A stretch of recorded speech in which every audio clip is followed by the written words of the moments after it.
As he said, my name is Jennifer Jackson. I am the team lead for T's team on Post Award. My name is Chance Spencer. I am a business administrator in the Bush School of Government and Public Service.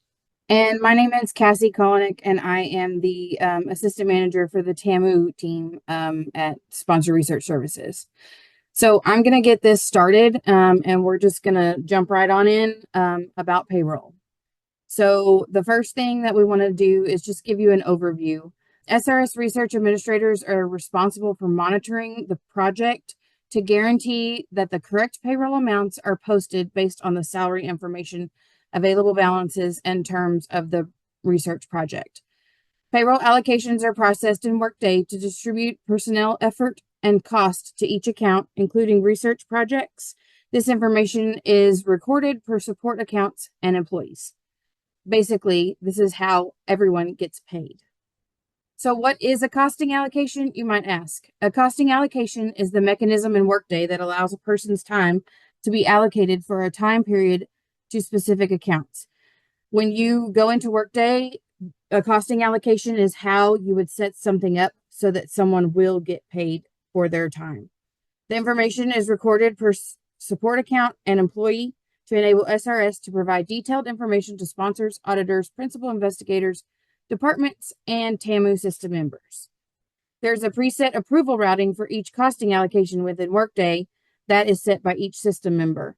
And SRS is part of that approval routing, and we are going to show you what we see when we get those. So when we, as a research administrator in SRS, when we get a costing allocation for approval, this is the list of items that we look at to review. We would look at the period of performance for the award. We would look at the available budget, the project and salary compliance, as well as budget or salary restrictions, and the end date listed for the sponsor research accounts. So this is an example of a standard costing allocation. As you can see, there is a start date, an end date. Under where it says work tags, it tells you what account it's being applied to. And then, of course, the distribution percentage at the on the far right. When you send a Workday allocation to SRS, it must, if it has an award attached to it under the work tags, so you're paying from an award, it has to have an end date. If it does not have an end date and the end date has not been entered, the allocation will be returned so an end date can be entered. This example on the screen that you're seeing shows two actually that do not have an end date. The start date of the bottom one was September 1st, and then it starts again on September 15th with no end date. So this allocation would be returned to whoever started this. This example shows that we actually can have multiple accounts that we pay. So let's look at the top one. It looks like that there are two accounts that are being paid for this allocation from February to July. And then on the far right, it shows you the distribution percentage and how that payroll will be divided between those two accounts. Here is another example of multiple accounts. And if you notice that the top allocation does not have an end date, if one of those two accounts that are under the work tags are being applied to are for a sponsored research project, then this would be actually returned for an end date. If not, if they are departmental accounts, as I know some departments don't require end dates, and those two accounts are strictly departmental accounts, then this would be okay. The bottom allocation from September to December shows the two accounts that it's coming out of, and then the two distribution percentages. So when we are looking at an allocation and it comes in for us to review, obviously we would need to verify that there are funds in the award for that allocation to be paid. Two ways to do that is to look in Famous, and that is the top on the left. And if you go into Famous, you can see that there are funds budgeted for salary and benefits, and that's what we would be looking at.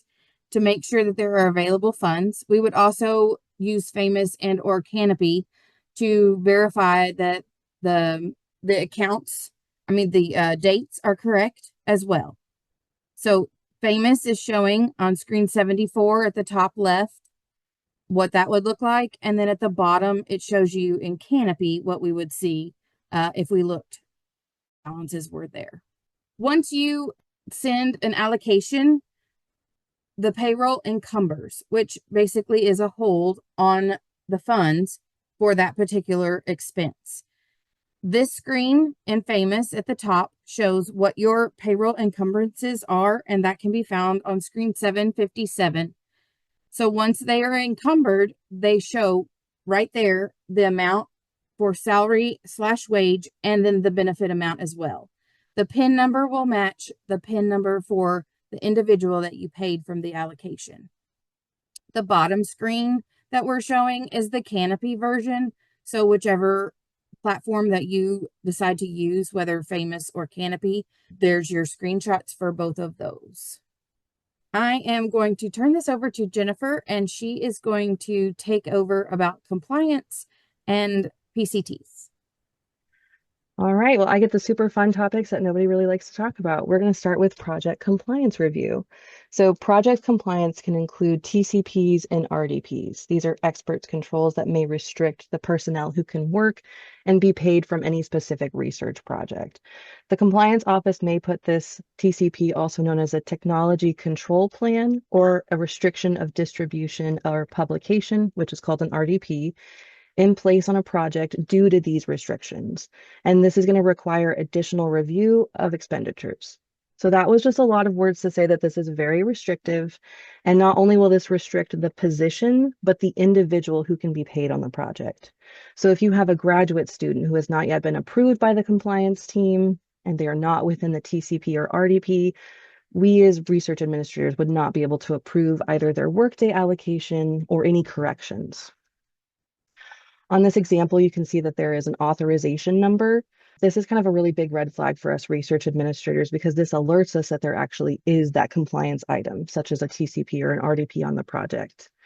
And on the very right-hand side, there is a View tab. So this is actually going to open up the RDP or TCP record. This is going to depict if an employee has been added or removed and when they were added or removed. If someone is not listed on that TDP or RDP, you're going to need to work with the compliance team to have them added. They will need to know the project number, the account number, the individual to be added, their email, and their UIN. Once all of this has been requested, the compliance team is going to reach out to that individual and ensure that their training has been completed and that any and all signatures have been captured. Compliance is then going to do the awesome thing of notifying everybody that's involved that this person has been added to the TCP or RDP. And this is when our research administrators can add them to the View tab of the salary compliance. And this is what that's going to look like. So once someone has been added to that RDP or TCP, they will be added to this section in this screenshot. You'll notice on the far right, we try to add notes that's going to grab our attention. So we've added RDP in place so that when we open this, we can open the record further and know that we need to double check that these individuals are listed. We can open the record further by actually selecting this eye icon right here. Once this is selected, it's going to open each particular category that you've selected. And this is going to list every individual that's been named within that category that's been approved to be paid on the project. In this case, we have PIs, undergraduates, and graduate students, and we actually notate the amount of people that are within each of these categories. And if needed, you can actually monitor how much they're allowed to be paid if needed. Once someone is added, this is where they're going to actually enter that person's name into these categories. So sometimes each support account is going to have different salary compliance sections within it. So if you are unable to pay someone on one support account, you can pay them on another. And this is where we're going to notate that within each support account. As always, when it comes to compliance, this does get a little bit tricky. It sometimes gets a little bit confusing. So if you do have more in-depth questions regarding this, we always ask that you reach out to your research administrator. So moving on, we're going to be talking about PCTs or payroll cost transfers. So a payroll cost transfer is going to be something that's initiated by the department within Canopy when the need arises to correct any past payroll expenses that have already posted to an account. For example, a correction might be needed to reflect accurate effort on a project. Let's say a PI has submitted 20% effort on a project for the month that they're working on. And once that month has been completed, the project actually required a little bit more of their time. So they actually spent 30% of their time on this. They would work with their department to have this correction submitted to capture the corrected effort. Another example would be removing disallowed expenses or moving payroll off of a payroll clearing account. So with Canopy, this is a preset approval routing for each PCT within Canopy that is set by each specific system member. All corrections involving sponsored research accounts are going to route to SRS, and then it's going to be assigned to the appropriate project administrator for approval. If there are multiple research accounts and multiple research administrators are assigned, then that allocation is going to be reviewed by everyone who is managing those accounts. So similar to Workday, we do have to review all of these corrections. So the project administrator is going to review the sponsored accounts for the allowability and any compliance items that may pop up within these projects. So if we have those TCPs or RDPs that we were talking about, that's going to be something that we're looking at. Additional items are going to be period of performance. Is the effort within the start and end date of the actual project? Available budget. Are there actually enough funds for this correction? Or are we going to put this account into deficit if we allow it? And we're also looking at that project and salary compliance, so that RDP and TCP. If this person isn't already listed, we're going to have to get them listed before we can even move forward with the correction. And then, of course, budget and salary restrictions. This may require some prior sponsor approval. So this is when the research administrator would actually reach out to the PI and we'd work together to request what is needed from the sponsor to allow any of these type of corrections. So this is actually an example of a PCT or a payroll cost transfer. So in the report header section, we can actually see this individual's name. I've redacted it, so we're just going to see first and last. We can see their UIN and the pay period end date. We can also see a brief justification as to why this correction was created. So we can see this was inadvertently charged to the wrong account. We also have an attachment section lower that we can add any backup or correspondence if it's needed, and this would be the appropriate place to upload that. An important thing to remember, I do want to note, is that we research administrators, we don't have access to alter anything within a PCT other than to upload a document if it's needed or to add notes within the notes section. So if something is incorrect, no matter how small the incorrection is, we're going to have to send it back to the department for further corrections. Upon sending something back, we will provide some sort of note, some sort of summary to the individual to let them know why we're kind of sending it back.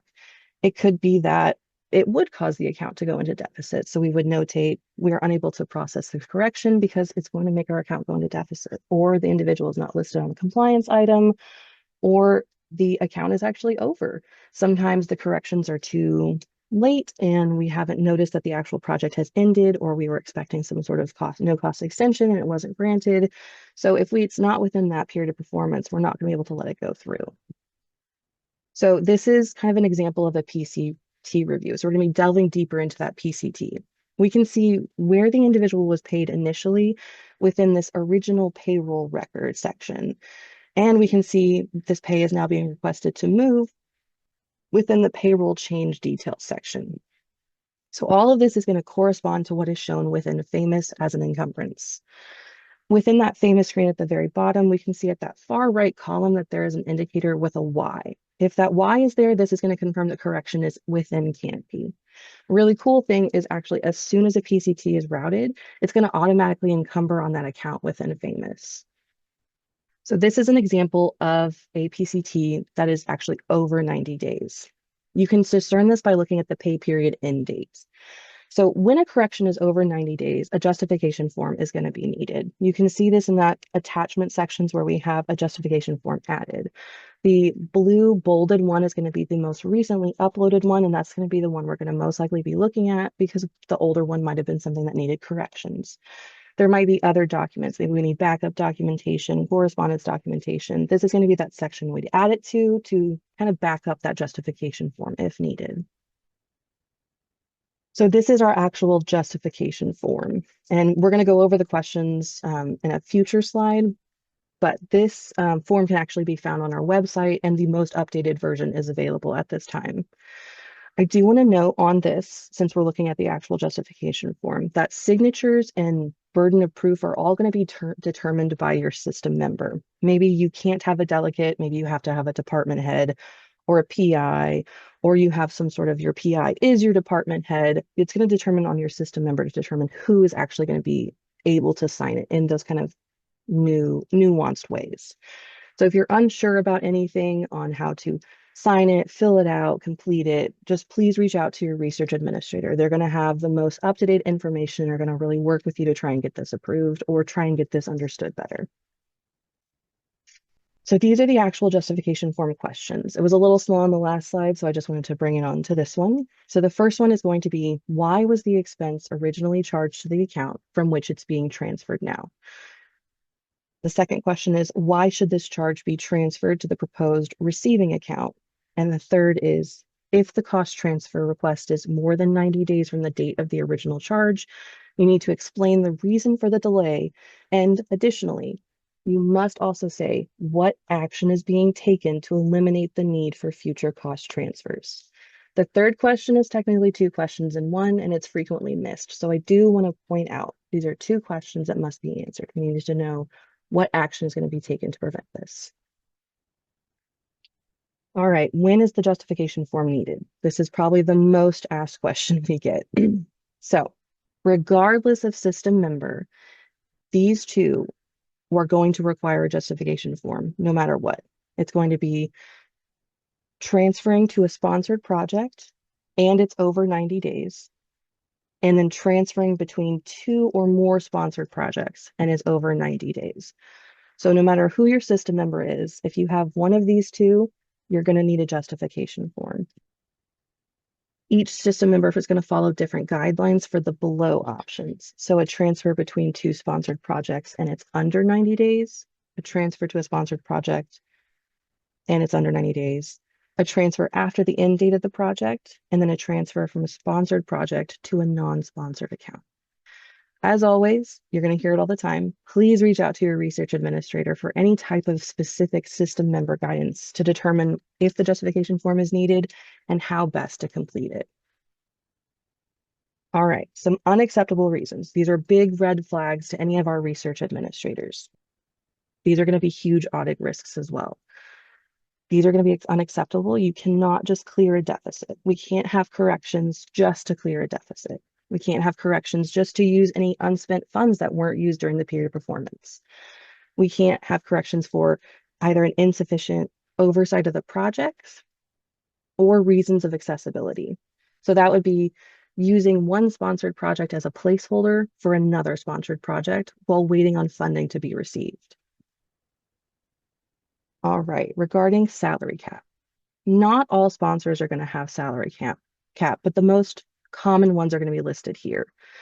So this is usually going to be senior personnel, so your PIs and co-PIs. This individual's FTE salary is going to be greater than the established salary cap for our heavy hitters like NIH, CPRIT, and USAID. So the difference in their salary is going to have to be cost shared. So when effort is allocated to a sponsored project, the corresponding departmental cost share account established for that salary cap is going to also have to be listed. The salary cap calculator worksheet can be used to calculate the correct percentage of working effort versus the charging effort. Here we can see a list of all the different cost sharing accounts that are in place due to salary cap on this particular project. So this is what our salary cap calculator looks like. I've split it up so we can have it on one screen, but it is one large spreadsheet that can be found on our website, and the most updated version is actually available at this time. So this is our salary cap example. So I filled it out for a PI who is actually over that salary cap estimate due to the secret salary cap. So in this example, the PI is requesting a charge 69.15%. So we entered that into that blue column right there. And the working effort towards the CPRIT project is included within that. So the PI's monthly FTE salary is this $25,899. And this clearly exceeds our CPRIT salary cap, which is only $16,666 per month. So this individual is over, which is requiring that cost share salary cap account to be needed. With our salary cap calculator, we have it really user friendly. So if you're entering anything, you're going to be entering it into the blue sections, and then everything else is going to auto populate based on the formulas that are actually within that document. So all you would need to do is fill up the employee name, the actual project that that's being paid to, the requested pay period, the amount that this individual would be paid per month, including any type of stipends that are on their monthly salary, the most up-to-date salary cap restrictions. On that previous slide, we have all of the restrictions that are in place. CPRIT is lower than NIH, so you just want to make sure that you're choosing the correct one. Similar to Workday, we want to know how many months this person is being charged. So it could be anywhere from 1 to 12, and then that total percent month to charge on the costing allocation or that PCT. Participant support costs are another thing that are going to be included within these payroll allocations. So PCT is what we normally refer to this as, so participant support costs. This is going to be defined in uniform guidance as direct cost for items such as stipends or substance allowances, travel allowances, and registration fees paid to or on behalf of participants or trainees. I want to really stress, they cannot be employees. They must not be an employee of Texas A&M. They can be in connection with conferences or training projects, but they just can't be an employee at A&M during that time that we're trying to request. Unless there is some sort of specifically budgeted in the proposal or approved by the sponsor, stipends cannot be paid as salary or wages to the participant. As funds budgeted for participant support may not be transferred to other categories without prior sponsor approval, separate support accounts are normally established for these funds. We try to do this just so we don't accidentally expense on the incorrect account. So if we're trying to separate participant supports from the main account, we're going to create 2 separate support accounts. So participant support accounts are also IDC exempt. So it's just another extra way to make sure that we're not incorrectly expensing and then breaking compliance with our sponsor. Chance, if you want to go ahead and take over the departmental responsibilities for us. So as a departmental payroll contacts processor, we will gather information from PIs regarding support for employees. We'll work with HR to request the hiring of new employees. We are also responsible for entering costing allocations in Workday, either by semester or by performance dates. As a reminder, all SRS accounts require end dates for costing allocations. Processors should check account end dates prior to entering a costing allocation. This can be done by reviewing Screen 51 in Famous, the Attribute screen in Canopy, or by checking Maestro.